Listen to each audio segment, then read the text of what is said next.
Ano nga ba ang purpose ng seal ng Holy Spirit of God? Kasi kung ikaw tunay na believer ka, dapat may seal ka ng Holy Spirit of God. Kasi kung wala, ikaw ay fake na Christian, no?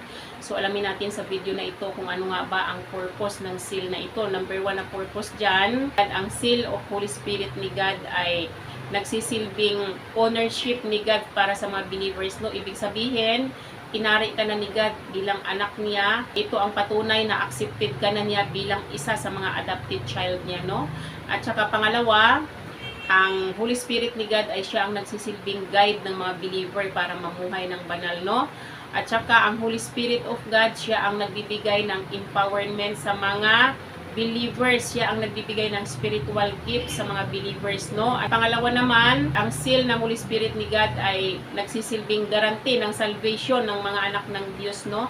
Pero ito ay down payment pa lang ito para sa inheritance na pwede nating ma-receive in the future, no? Kung gusto natin na ma-receive natin yung eternal life na pinapromise ni God sa atin, dapat ay mapanatili natin ang pamumuhay natin ng banal sa mundong ito, no? At saka pangatlo naman, ang seal ng Holy Spirit ni God ay nagsisilbing proteksyon ng mga believers para hindi sila madamay sa plague na ibubuhos ni God dito sa mundo, no, bilang parusa sa mga tao na makasalanan, no.